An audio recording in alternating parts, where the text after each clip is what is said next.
Buenas tardes. Muchas gracias, doctor Julián Domínguez, por la amable invitación de acompañar el Congreso Anual de Confecámaras, a todos los miembros de su junta directiva, a los diferentes presidentes de las cámaras de comercio y sus respectivas juntas directivas también.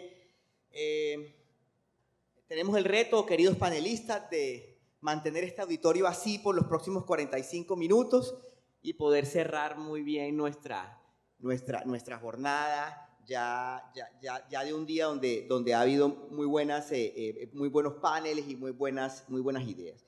Nuestro conversatorio se titula El sector público en la transformación productiva y el desarrollo empresarial y convoca estas 4 entidades: el Fondo Mujer Libre y Productiva, el Servicio Nacional de Aprendizaje SENA, el Instituto Nacional de Vigilancia de Medicamentos y Alimentos INVIMA y Impulsa Colombia Productiva, para que podamos cumplir con 2 objetivos fundamentales. El primero es tratar de entender cómo estas 4 entidades públicas, estos 4 directivos públicos, están desarrollando acciones e iniciativas que se conectan con el desarrollo empresarial y la transformación productiva del país.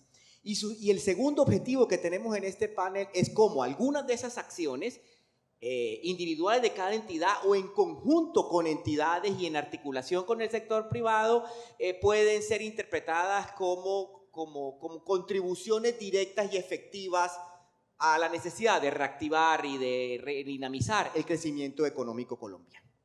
Ese es nuestro objetivo, esos son nuestras 2 guías, y quisiera, comenzar esta primera ronda y entrar puntualmente en materia, precisamente con la pregunta de cómo desde estas 4 entidades, va a ser la misma pregunta para cada una de estas 4 entidades, se están desarrollando programas, proyectos, iniciativas que puedan ser consideradas como una contribución, como un aporte a redinamizar la economía, la productividad, el desarrollo empresarial del país, el empleo, etcétera, etcétera, que esté asociado al dinamismo. Comencemos, doctor Jorge Londoño, con el SENA. ¿Qué acciones, cómo se integra el SENA en la reactivación? Bueno, muy buenas noches y un saludo muy cordial, efusivo, cariñoso a todas, a todos y cada uno de ustedes, a los sobrevivientes de esta jornada.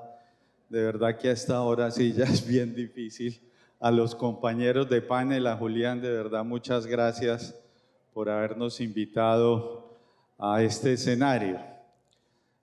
Hay un sector de la economía colombiana que es muy importante, que es vital, porque de él depende nada menos que la seguridad alimentaria entendida como un derecho fundamental y la soberanía alimentaria entendida como ese derecho fundamental a consumir lo que es propio, lo que forma parte del contexto.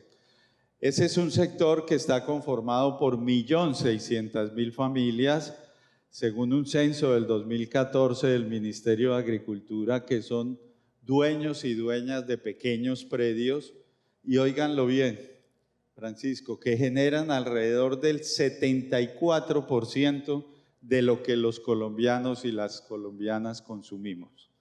Y ese 74% viene de esa economía campesina que genera alrededor de 3.200.000 empleos o puestos de trabajo.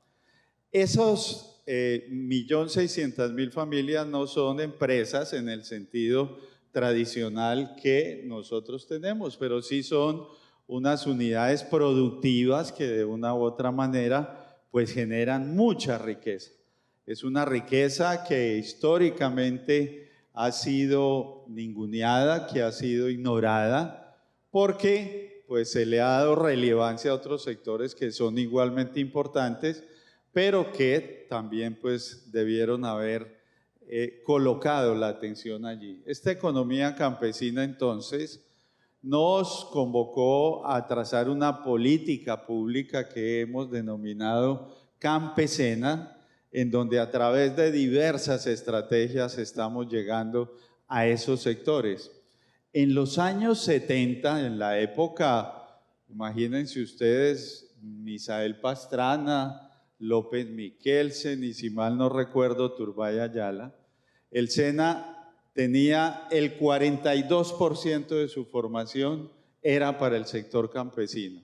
Hoy no llega ni al 10% para el sector rural. Si uno le quita al sector rural lo que no es campesino, Julián, entonces vas a llegar a la conclusión de que la formación en el SENA era de alrededor del 5%. Entonces diseñamos esta estrategia con un eslogan: el SENA vuelve al campo. Somos nosotros los que estamos yendo a la vereda, al municipio, somos nosotros los que a través de formación, de materiales de formación, de la adquisición de motos para que nuestros instructores se desplacen, estamos yendo allá para, en su contexto, formar a los campesinos, y hemos desformalizado el ingreso al SENA. Hoy por hoy un campesino, una campesina o alguien de la economía popular, Hernando, puede entrar al SENA únicamente sabiendo leer y escribir, porque no podemos exigirle a un sector que tenga primaria, que tenga bachillerato, si el mismo Estado no se lo ha proporcionado. Y pueden hacer formación complementaria y técnica. Esa formación también va del lado de un reconocimiento de competencias y un diálogo de saberes. Y esos campesinos y esas campesinas pueden ser también incluso instructores previa a una certificación de competencias. ¿Quién sabe más de hacer una mochila guayú que una indígena guayú? Eso no nos lo enseñan ni en la Nacional, ni en el Externado, ni en los Andes, ¿no? Eso lo sabe esa indígena. Y lo mismo, ¿quién sabe más de ordeño que un campesino? Ellos pueden ser ahora en el SENA entonces instructores, pero asimismo aprendices.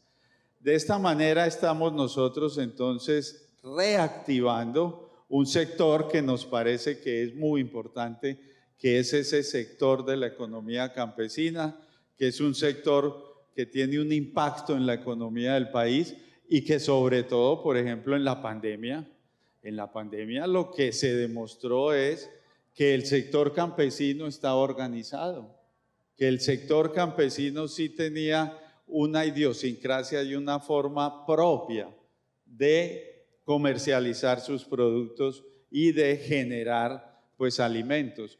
Y ese sector, para ellos el alimento no es una mercancía. Eso es algo que, bueno, seguramente en otra ocasión sería interesante hablar de eso. Para ellos el alimento no es una mercancía, el alimento es un producto que sirve para el desarrollo del ser humano. Y ahí hay una gran diferencia, que además de económica hay que conservar desde la perspectiva de lo antropológico, de lo sociológico, de lo cultural. De esa manera, grosso modo, el SENA está entonces metiéndole la ficha a un sector productivo que creemos es vital para la existencia del país. Muchas gracias, doctor Londoño. Doctor Rossi, desde el INVIMA, en adición a sus palabras y al mensaje de la alianza que se acaba de firmar, ¿en qué otros escenarios considera usted que el INVIMA contribuye a la reactivación y crecimiento económico colombiano y al desarrollo empresarial?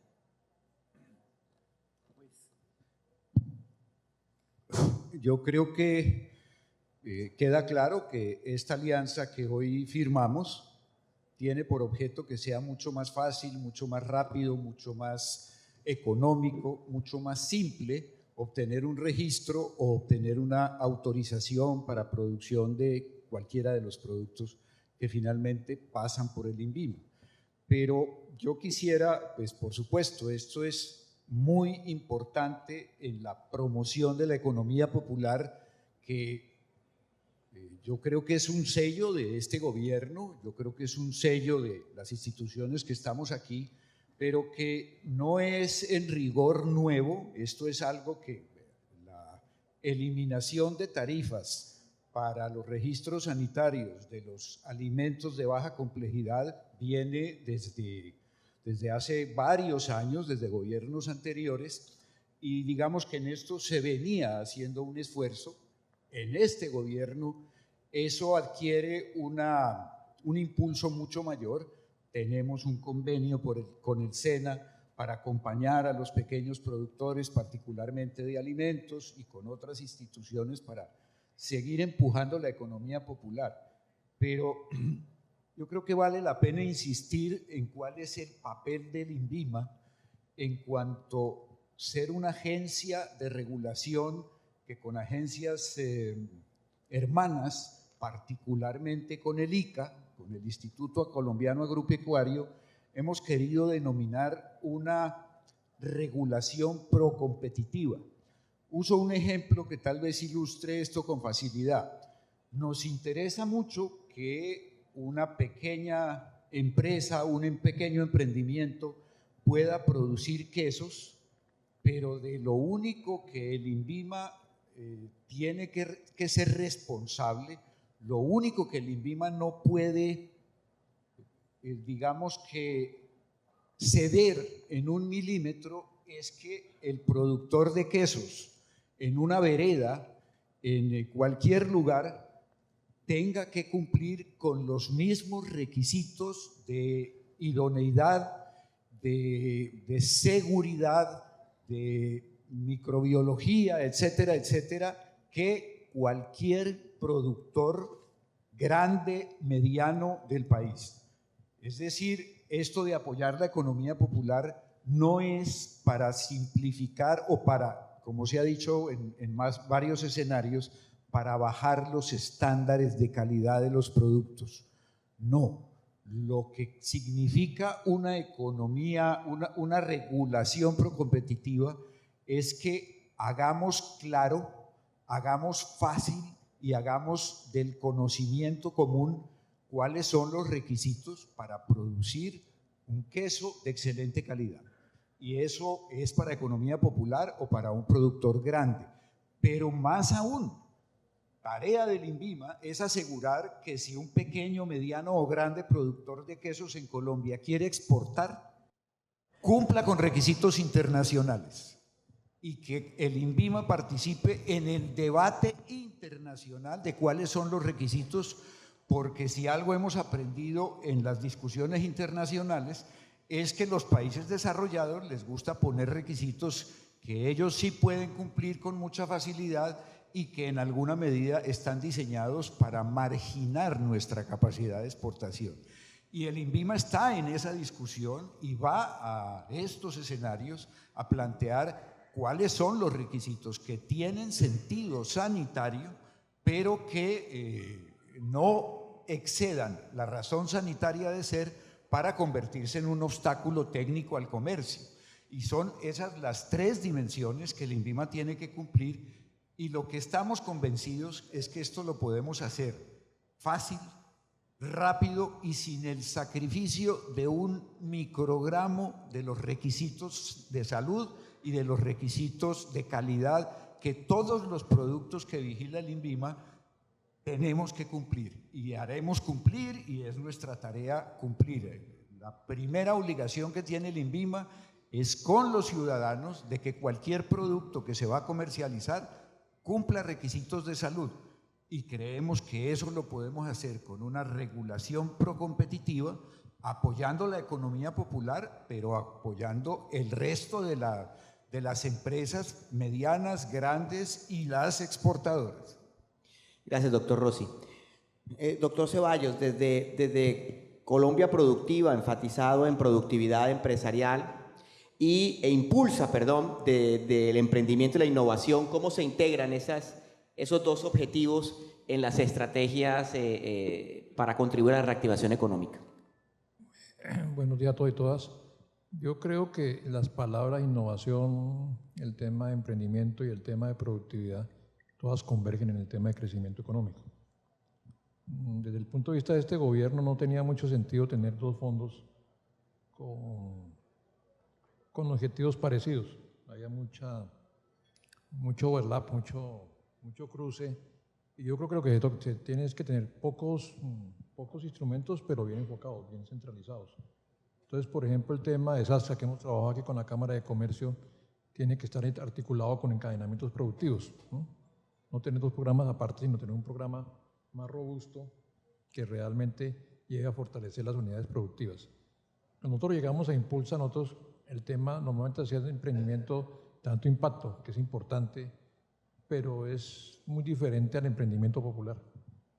Diferente porque las fallas de mercado en el emprendimiento popular son muy grandes.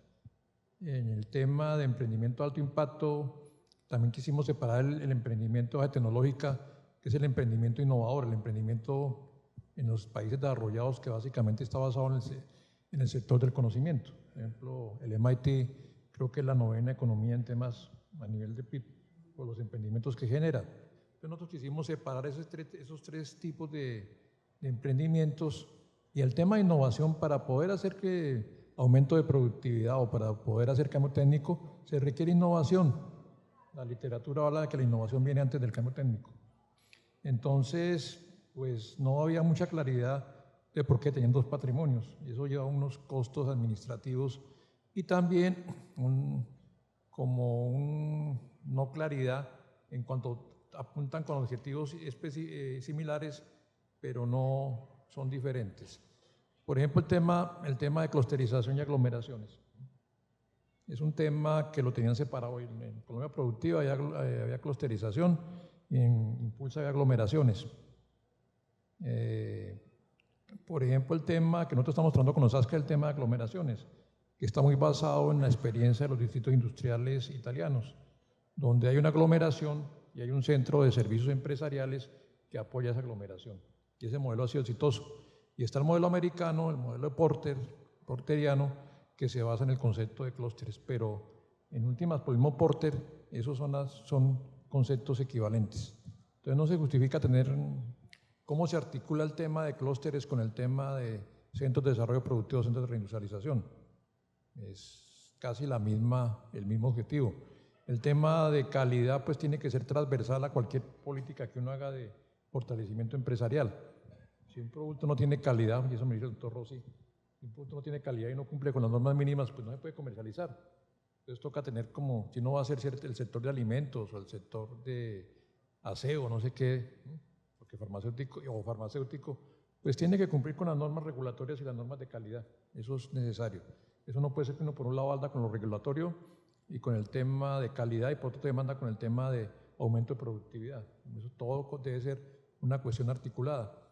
Yo trabajo en el sector empresarial, uno mira las variables y hay una departamentalización, pero todos convergen en un objetivo general de la empresa, ¿no?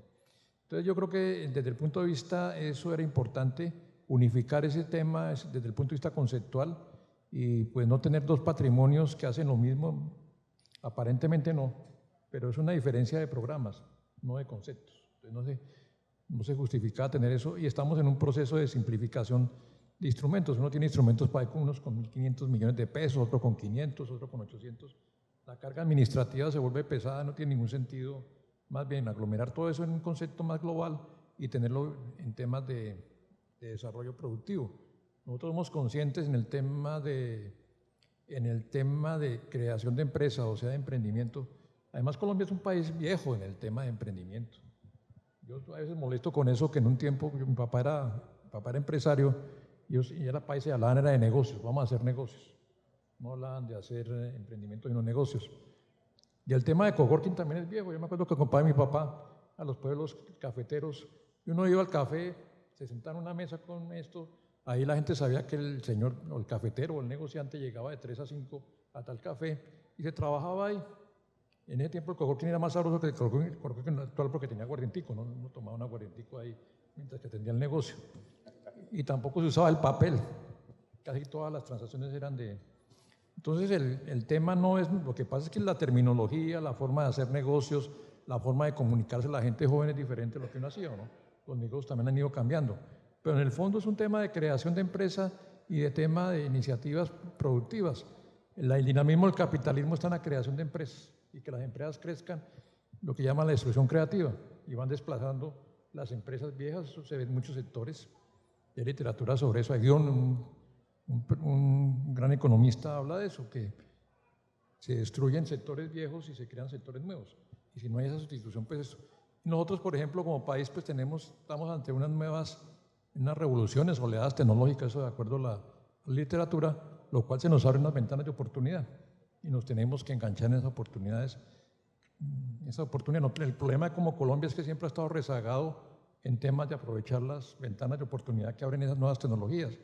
Por ejemplo, que es Corea. Corea hace 50 años tenía un Producto Interno Bruto por debajo del colombiano, ¿no? Sin embargo, unas políticas agresivas, unas políticas que yo que el día le decía al ministro, mire ministro, el problema de Corea, ¿por qué fue Corea? No solamente porque tiene una política de apertura o de internacionalización, sino porque lo mismo que China, ellos se dedicaron a impulsar y consolidar su sector de conocimiento, su sector de recursos humanos y los centros de investigación.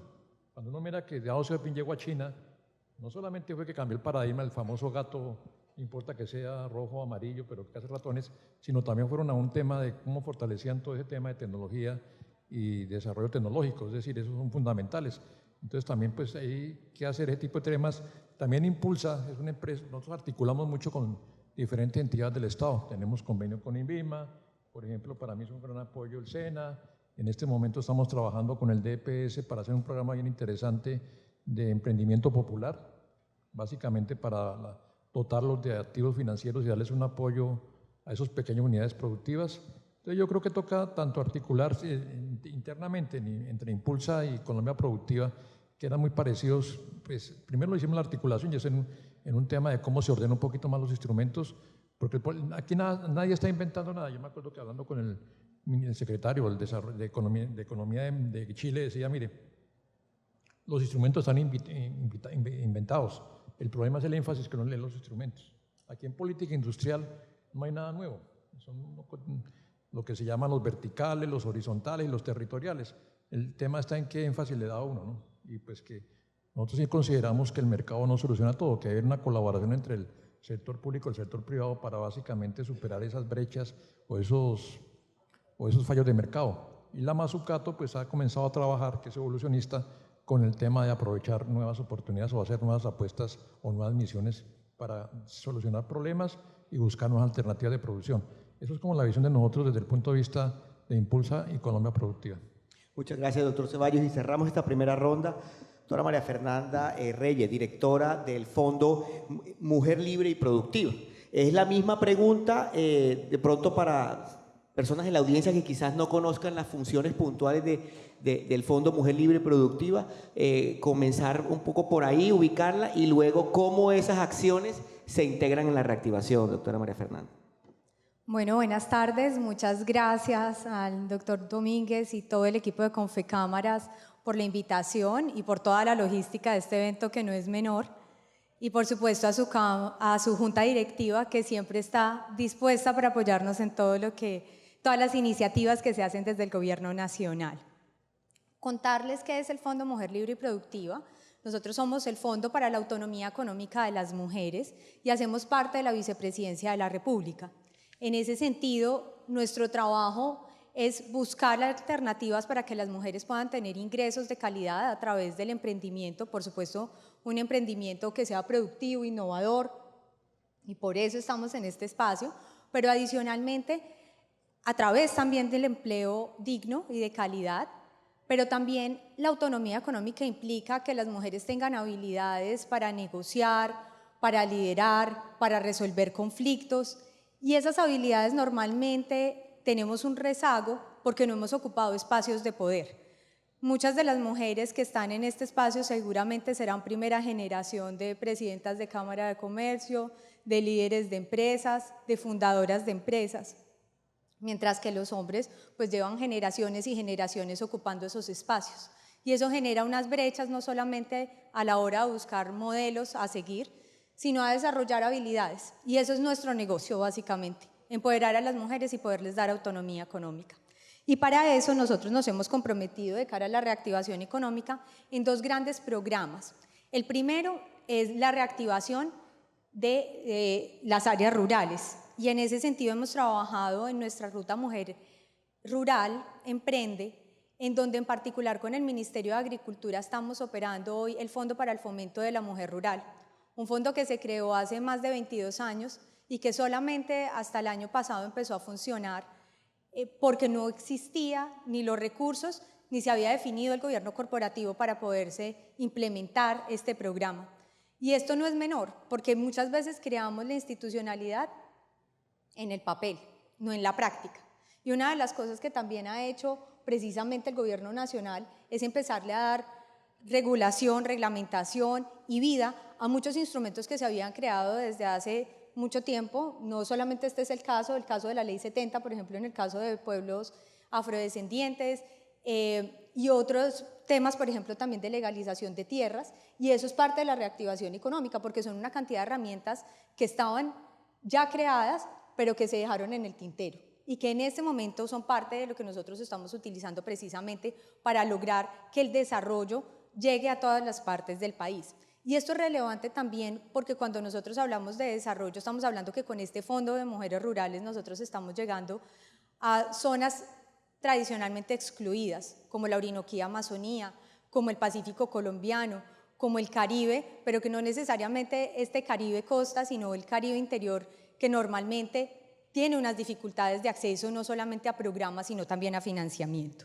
Entonces ahí hay un primer programa, nosotras, y contarles que acá durante estos 2 años de gobierno desde el fondo hemos atendido más de 30.000 mujeres.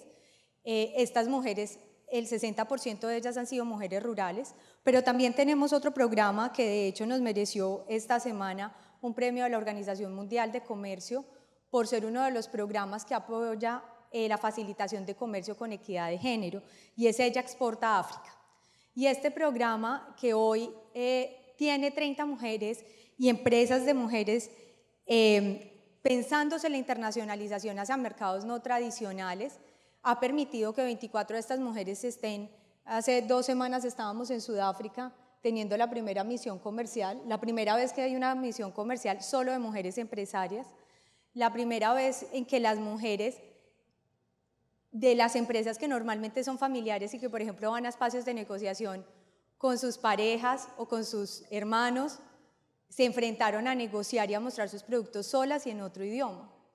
Y eso parece trivial, pero para muchas de ellas fue cambiar su historia de vida como empresarias. Fue darse cuenta que podían llegar a otros mercados donde tradicionalmente no estamos, pero que además podían hacerlo ellas liderando ese proceso. Entonces eso para nosotros no solamente es valioso, sino que permite pues abrir esos espacios para que eventualmente se diversifique la canasta exportadora del país, pero adicionalmente nos muestra el poder de las mujeres en estos espacios. Hoy sabemos que 1/3 del tejido empresarial colombiano está liderado por mujeres, pero la base de la economía popular, aún aunque las mujeres no sean titulares de las empresas o de la tierra, son las mujeres, que son las que o están al frente de los negocios o se encargan de una cantidad de actividades de cuidado que permiten que el resto de la familia desempeñen esas actividades empresariales. Entonces, para nosotros este programa y esta iniciativa de la Vicepresidenta de la República es sobre todo un reconocimiento a todo ese aporte social y productivo que hacen las mujeres. Y por supuesto, de cara a la articulación, pues esto no lo hacemos nunca solas. De nuestras mejores aliadas, las cámaras de comercio, que siempre están dispuestas para ayudarnos a promocionar los programas, a aplicar, por ejemplo, porque el sector público tiene una cantidad de procedimientos no triviales ni sencillos. Entonces siempre está alguien de las cámaras de comercio dispuesto a aprender cómo se llena el formulario, a hacer ese vocero en su territorio. Es una forma también de colaborarnos y poder expandir esa oferta que tienen las cámaras de comercio y por supuesto otras entidades públicas. Y un poco lo hablábamos previo a este espacio, que a veces buscamos y pensamos que la articulación interinstitucional es converger todos en un mismo momento. Y a veces es simplemente articularnos en generar un camino que permita la graduación y la maduración de las empresas. Y entonces esta impulsa que muchas veces ayuda con ideación de negocio o el SENA. Nosotras que cuando ya los negocios tienen al menos 2 años y no necesariamente son formales, las impulsamos para que puedan seguir adelante y en ese momento tengan unas ventas que digan, oiga, ya es momento de sacar el INVIMA y construir esas rutas que permitan a los empresarios atravesar el Valle de la Muerte, que puede durar 5 o 10 años, pero adicionalmente consolidarse como empresas de 30 o 40 años. Entonces, eso es parte de nuestro aporte a la reactivación económica y sobre todo visibilizar el aporte de las mujeres. Muchas gracias, doctora María Fernanda. Tenemos tiempo más bien rápido de poder hacer una segunda ronda que la dediquemos a tratar de explorar cuáles rápidamente espacios de articulación entre entidades aquí presentes, inclusive entre ustedes que fueron mencionadas rápidamente en la primera ronda, y también articulaciones con el sector privado. Doctor Rossi, comencemos con usted. ¿Cuáles esos son espacios de articulación con el sector privado para facilitar trámites del INVIMA? ¿Qué otras con entidades que se encuentran aquí u otras del sector público? Pues tal vez hacer mención de dos intenciones, de dos promesas que estamos haciendo. Pues hemos insistido mucho en esto de simplificar, hacer de mejor conocimiento, y bueno, algún día esperamos que los registros sanitarios se puedan obtener en las cámaras de comercio, se puedan obtener en otros espacios e incluso se puedan hacer electrónicamente desde cualquier lugar, sin sacrificar el contenido técnico de los requisitos sanitarios, y eso creemos que es perfectamente posible. Lo segundo que queremos hacer es un poco un cambio cultural interno en el INVIMA, pero también con los ciudadanos, en el sentido de dejar de ser esa institución a la que uno llega cuando cree que tiene todo listo y esta institución evalúa, hace un juicio de si cumple con todos los requisitos. Lo que queremos es cambiar un poco ese enfoque hacia una cultura en la cual el INVIMA hace de público conocimiento cuáles son los requisitos. En el logo del INVIMA ahora ustedes pueden leer una frase que dice INVIMA te acompaña, para que la gente conozca los requisitos, entienda que son los requisitos, son fáciles de cumplir, pero tienen sus límites y sus detalles, y que el INVIMA esté acompañando muchos de estos procesos. Eso lo hemos hecho con las cámaras de comercio y lo hacemos mucho con el SENA, para que las producciones pues obedezcan a estos criterios sanitarios y sean más fáciles, y con la ayuda de tecnología sean más rápidos, y etcétera, etcétera. Un cambio cultural que en el INVIMA nos cuesta, pero que percibimos que necesitamos un trabajo, y que además es un debate internacional en agencias regulatorias, es virar de una imagen que en esto uno siempre hará una caricatura injusta, pero que ilustra. Se trata de convencer al INVIMA de que se están cumpliendo con los requisitos sanitarios, y una vez que se cumplen, yo ya salí de eso, quedo feliz, destapo un par de botellas de champaña, sobre todo si el registro sanitario es de un licor, y a celebrar. Un poco con la idea de que el INVIMA pone los requisitos y yo lo que tengo que hacer es conseguir el registro y cumplir con eso. El cambio de lo que hemos denominado y lo que internacionalmente hoy se discute de la regulación procompetitiva es entender INVIMA y productores pequeños, micro, economía popular o grandes empresas, que el más interesado en que el producto tenga los requisitos de calidad que tiene que tener, la mejor calidad, la que se exige, es el productor.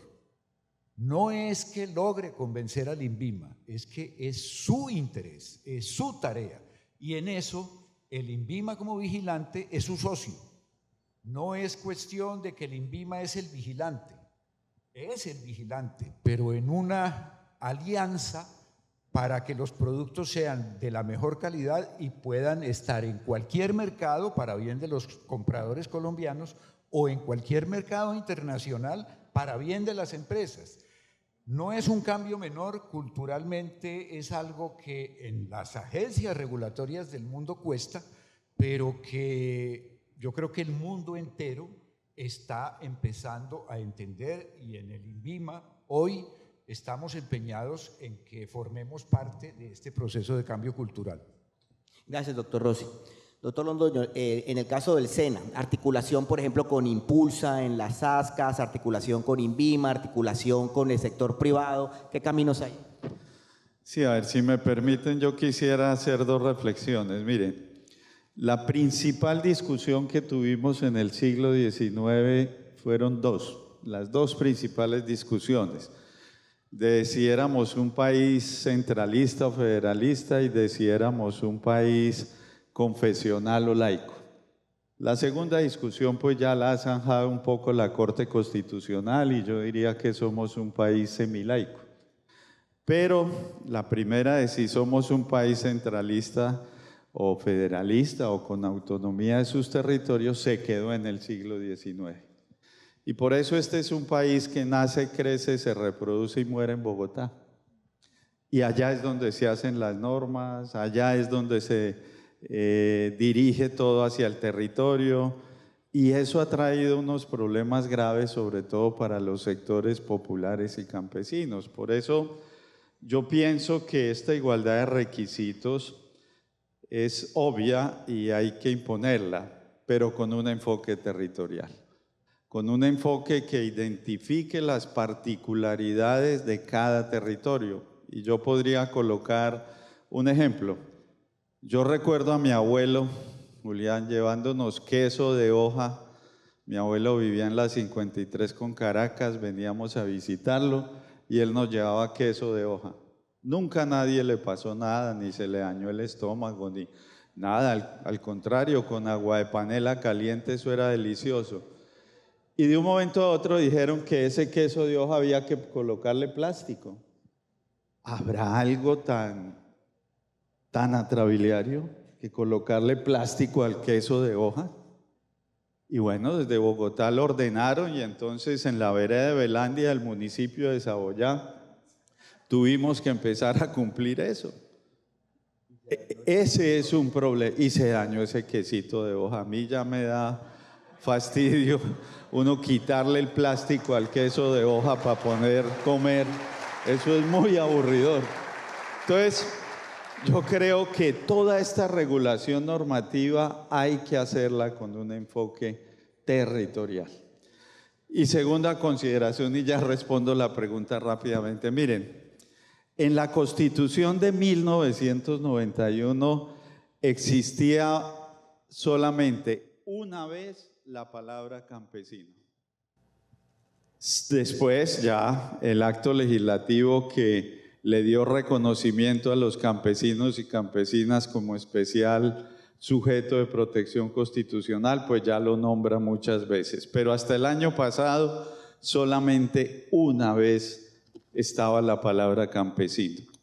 ¿Y por qué es importante repetir palabras? Algún gran autor, Hernán, que seguramente nosotros leímos mucho, decía que las palabras identifican los hechos.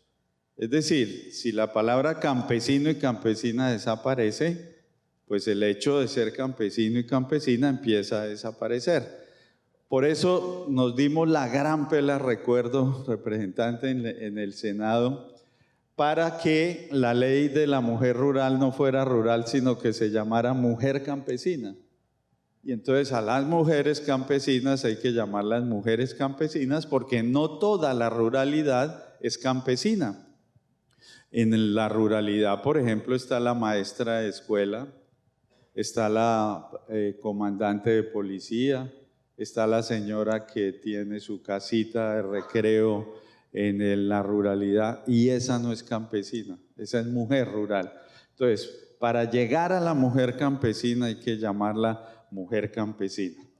Y obviamente todo ese desarrollo tecnológico, por ejemplo, de Corea, pasó por un tamiz antes de que Corea se desarrollara técnicamente y fue la reforma agraria. Corea no pudo encontrar su verdadero rumbo sino después de la reforma agraria. Y uno habla con los chinos y están casi de acuerdo también en que la reforma agraria fue lo primero. Por eso la apuesta del presidente Petro hay que hacer la reforma agraria, porque o si no, no vamos a encontrar tan fácilmente ese camino de la reindustrialización. Y nosotros con el SENA sí articulamos bastante, Francisco, con el sector privado.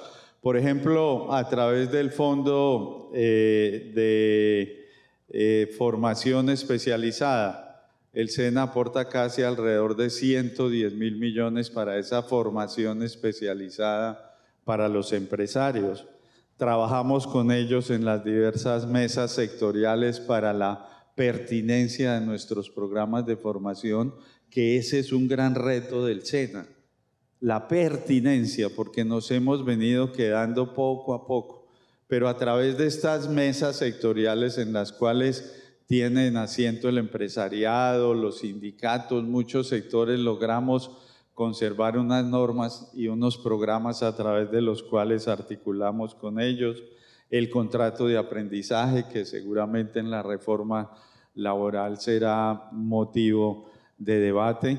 Y bueno, con sectores como INVIMA, con INVIMA tenemos un convenio y esperamos que nos funcione bien, porque nuestro Fondo Emprender, por ejemplo, que es quizá el fondo, doctora María Fernanda, que más récord tiene en la construcción de nuevos emprendimientos. En el SENA, de 10 emprendimientos, 6 son exitosos. 6 que pueden pasar lo que se llama ese nombre tan feo, la ruta de la muerte, que la llaman, eso parece, bueno, pero así la llaman en la teoría, ¿no? Deberían colocarle un nombre más dulce, no sé, la ruta del desencanto, la ruta, pero bueno.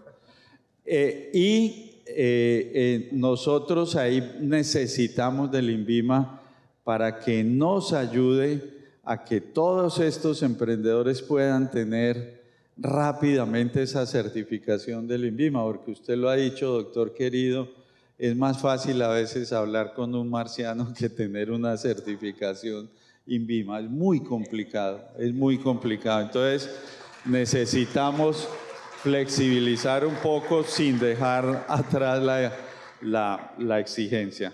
Y bueno, con Hernando nosotros hemos trabajado mucho todo lo que es los SASCAS.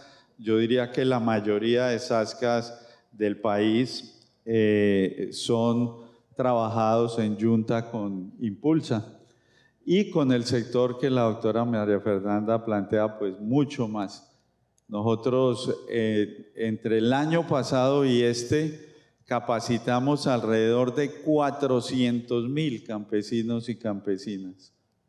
Y nuestro reto es llegar al 1.600.000 familias en estos 2 años que quedan. El SENA articula mucho con el sector privado y con el sector público. Yo diría que no hay ministerio que no tenga convenio y con el cual no trabajemos en el sector de víctimas, de desplazados, negritudes raizales, palenqueros, afrodescendientes, indígenas, en discapacitados. Con todos esos sectores el SENA trabaja. Nosotros capacitamos al año alrededor de 8.300.000 personas en formación complementaria técnica y tecnológica, y la labor que cumplimos obviamente permea todo este imaginario colectivo del país. Muchas gracias, doctor Londoño. Sigamos, doctora María Fernanda. Parte de la articulación ya fue respondida en su primera intervención. Si hay espacio para poder hablar un poquito de esos desafíos de que las mujeres, los emprendimientos de mujeres más bien pueden estar enfrentando desde la experiencia del Fondo Mujer Libre y Productiva, también sería un buen momento para hablar un poquito de eso. Adelante. Muchas gracias. Sí, pues de hecho con Confecámaras, en particular con Janie, hemos revisado varias veces, y el área de estudios económicos, datos sobre el desarrollo empresarial de las mujeres. Y las mujeres suelen estar en sectores que son menos innovadores y en sectores económicos donde los márgenes son más pequeños. Entonces uno de los retos es cómo llevamos la innovación a las mujeres, y eso está también asociado con la toma de riesgos. Las mujeres tenemos más resistencia a tomar riesgo. Y en ese sentido, ¿cómo creamos un ambiente protector institucional que permita a las mujeres entender que es seguro tomar riesgos. O sea, que claramente pues el riesgo implica que hay incertidumbre y que no se sabe con certeza cuál va a ser el resultado, pero que aún así si hay un ambiente protector desde la institucionalidad, pues esos riesgos se pueden tomar de manera más fácil y con mayor probabilidad de éxito. Y eso es parte de lo que nosotras buscamos y por eso esa atención con enfoque de género no es menor, porque no es lo mismo tener un programa para quienes históricamente han participado en las relaciones de poder como ganadores, con quienes nunca ni siquiera han estado en esa relación de poder. Y por eso para nosotros es muy importante las cajas de herramientas, toda la metodología que se ha desarrollado en términos de género y que hoy, por ejemplo, se refleja en un programa como el que vamos a lanzar la próxima semana en Cúcuta de empleabilidad, en donde nosotros estamos ya apalancándonos en mujeres que han desarrollado habilidades técnicas, muchas de ellas a través del SENA, pero que, por ejemplo, a la hora de enfrentar una postulación a una vacante, las mujeres postulamos solamente si cumplimos el 90% de los requisitos, mientras que los hombres se postulan si cumplen el 50% de los requisitos. Y muchas veces menos, exactamente, con una confianza en sí mismos. Y en ese sentido, parte de lo que busca nuestro programa, que es en alianza con USAID, es cómo acompañamos a las mujeres a que sean más arriesgadas con solo mandar una hoja de vida. Es que ahí no tiene nada que perder, ¿no? A cómo preparar una entrevista, a cómo prepararse también para enfrentar el mercado laboral, que muchas veces todavía sigue haciendo preguntas como ¿cómo va a hacer usted para cuidar a los niños y estar acá? Un mercado laboral que hoy todavía es hostil y que si hablamos del mercado y del mundo del emprendimiento, pues también lo es, ¿no? Y es cuando una persona, una mujer emprendedora se acerca a una oficina a pedir un crédito y la misma pregunta le hacen. Y si de casualidad no tuvo con quién dejar a su hijo y llegó con él a la oficina, ¿y usted cómo entonces va a hacer para pagar este crédito si tiene que cuidar al niño? Y ese tipo de sesgos todavía son persistentes.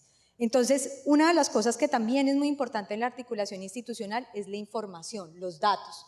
Y pocas instituciones hoy generan información desagregada por género. Esta mañana teníamos un panel en donde estaba la directora del DANE y precisamente mencionó la importancia de tener información desagregada por género porque nos va a permitir también identificar cuáles son las diferencias comportamentales que tenemos.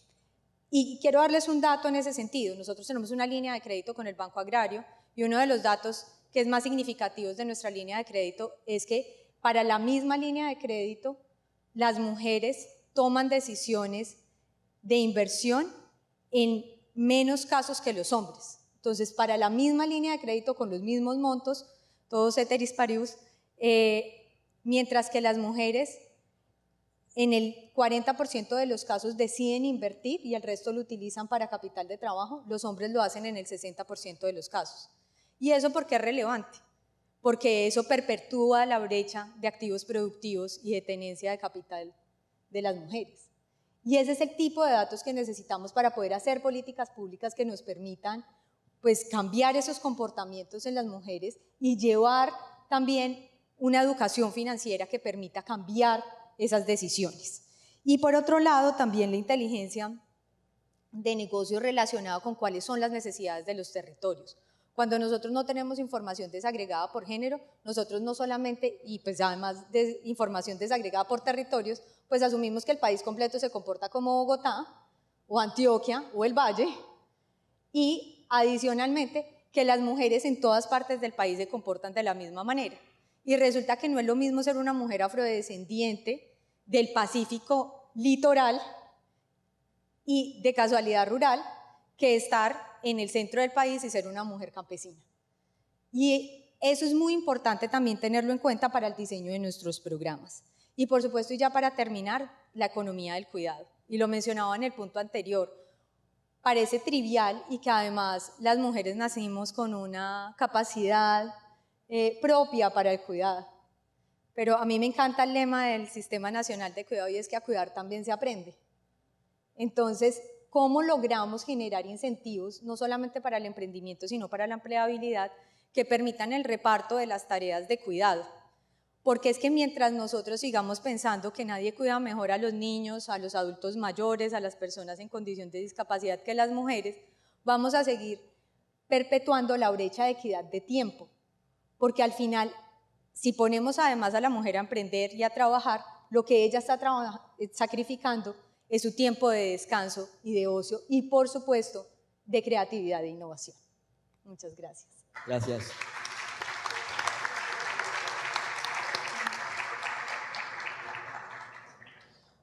Doctor Ceballos, cerramos la ronda con usted. Articulación con el sector privado desde Impulsa Colombia Productiva, ¿qué caminos? Y también con otras entidades públicas también. Yo creo que una de las funciones de Impulsa que hemos dado, nosotros somos un fondo con mucho recurso, es la articulación de los sistemas. Entonces, el Sistema Nacional de Competitividad, por ejemplo, innovación, yo creo que es un espacio bueno. El tema que hemos hecho con varios programas, fábricas de la productividad, el tema de SASCAS, calidad con las cámaras de comercio también es importante. Y también tenemos todo lo que se llama la cuadrélice, que es básicamente el sector empresarial, el sector educativo, universidad, empresa, Estado y comunidad, la cuadrélice. Y hemos articulado con el INVIMA en a ver cómo podemos simplificar. Yo sé que el INVIMA le da mucho palo y al doctor Roy le toca recibir palo. Pero, por ejemplo, muchas veces en muchos sectores se vuelven unas barreras de entrada el tema de requisitos. Entonces, una persona que fabrica jugos me vuelve un dolor de cabeza porque no le puedo apoyar, porque los trámites son largos a veces en el INVIMA y entonces el señor no puede fabricar, la señora no puede fabricar los jugos. Con el SENA, pues es un aliado natural. Yo, por ejemplo, básicamente, pues la capacitación que nosotros damos en los ASCAS, en los diferentes programas, yo siempre trato de apoyarme en el SENA. No se justifica repetir o tener extensionistas para cosas que hace el Estado. En temas de la mujer, yo sí que yo tengo una percepción un poquito diferente. A mí me ha tocado trabajar con emprendimientos de mujeres en sectores, por ejemplo, como las confecciones. Las mujeres en ese sector, las mujeres son mucho más juiciosas que los hombres, invierten más, hacen la tarea y realmente tienen mucho más emprendimiento exitoso que los hombres. Eso depende, hay que mirarlo por sector y por región, ¿no? Por ejemplo, en Tumaco estamos impulsando fábricas de dulcería. Una característica del chocolate de Tumaco es que es bajo en cadmio, uno de los más finos del mundo. Ya han aparecido varios emprendimientos de mujeres, ¿no?, que se llama canasteros, que son mujeres víctimas de la violencia, canasteando, y fabrican unos chocolates amargos de muy buena calidad. Entonces, a veces yo le tengo mucho miedo a las generalizaciones. Por ejemplo, yo estoy en el sector de ingeniería y, por ejemplo, la educación STEM sí tiene un sesgo machista muy grande, ¿no? A nivel mundial, UNESCO y todo están mirando a ver cómo el sector STEM de ciencia, tecnología y matemáticas y programación incluye más mujeres. La Auchin Curie es el clásico efecto de cómo una mujer pudo ganar 2 premios Nobel, ¿o no? Entonces estamos ahí y yo casi tengo articulación a través de los encadenamientos con fábricas grandes, es decir, con el sector financiero, por ejemplo. Yo, por ejemplo, tengo resuelto, entre comillas, el problema de financiamiento en el sector agroindustrial a través de Finagro. En el sector manufacturero, pues, lo tengo más para arriba porque las líneas básicamente son más difíciles de acceso y son más costosas, y en el sector de servicios. Pero yo creo que a mí me toca articularme con gran parte del ecosistema, tanto privado como público. Yo creo que estas actividades no son solamente públicas, sino son también privadas. Y el sector privado y el empresario es un elemento fundamental en el crecimiento y en el desarrollo económico. Lo mismo que la tecnología. Uno sin tecnología pues no crece, uno sin empresarios tampoco crece. Lo que hay que volver es más democrático la actividad empresarial, básicamente que llevar eso a los sectores populares. Yo siempre he dicho que el emprendimiento no es una actividad solamente de los elitistas, sino también que puede ser una actividad de las clases populares. Muchas gracias. Muchas gracias, doctor Ceballos. Y con esta intervención terminamos ya concluimos el tiempo que nos habían asignado 4 directivos públicos, Fondo Mujer Productiva, Impulsa y Mujer Libre Productiva, Impulsa y Colombia Productiva, el INVIMA y el SENA, el sector público en la transformación productiva y el desarrollo empresarial. Soy Francisco Miranda, director de portafolio, y muchas gracias de verdad por acompañarnos en este último panel de la jornada. Buena tarde para todos. Pacho, muchas gracias a ti y a los panelistas.